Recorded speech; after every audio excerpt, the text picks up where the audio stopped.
नमस्कार, मी गीतांजली केकरे group of media channel मध्ये आपलं सहर्ष स्वागत करते। पाहूयात आजची एक महत्त्वाची बातमी। डॉक्टर विनय कोरे।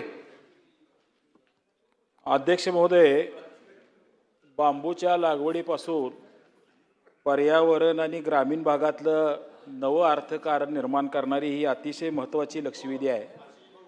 मी सन्माननीय वनमंत्र्यांना एक सूचना वजा प्रश्न विचारणार आहे की आपल्या वन विभागाकडे ग्रामस्थांच्या सहभागातून वन व्यवस्थापन नावाची एक योजना आहे, परंतु या योजनेच्या माध्यमातून फार मोठ्या प्रमाणात वन करण्यासाठी आपल्याला यश आले अशा प्रकारचं चित्र दिसत नाही।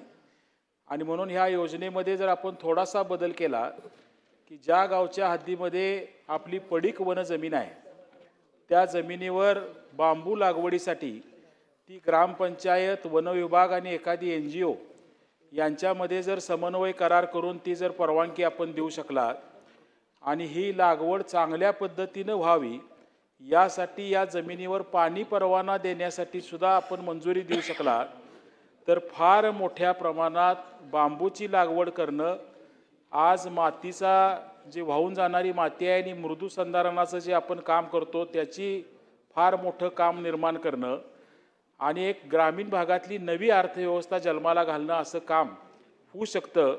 हा थोडासा बदल आपण सकारात्मक करू शकाल का?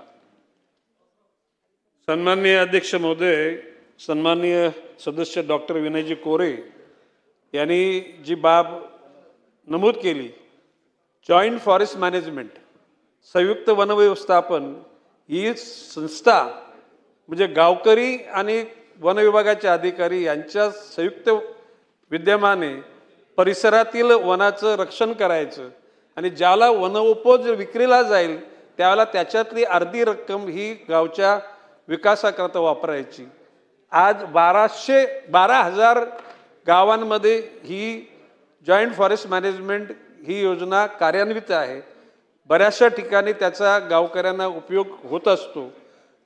डॉक्टर विनयजी कोरे यांनी सांगितल्याप्रमाणे त्यांनी जर का सुचवलं की तर गावांची नावं तर त्या ठिकाणच्या वन विभागाच्या अधिकाऱ्यांना सांगून त्यांच्या बैठकी करून त्या ठिकाणी तिथं झाडं लावणं, झाडाचं संगोपन करणं आणि जे उपज निर्माण होईल त्याच्यातून जी विक्रीची रक्कम येईल ती त्या गावच्या लोकांना देण्याच्या अनुषंगानं निर्देश दिले जातील।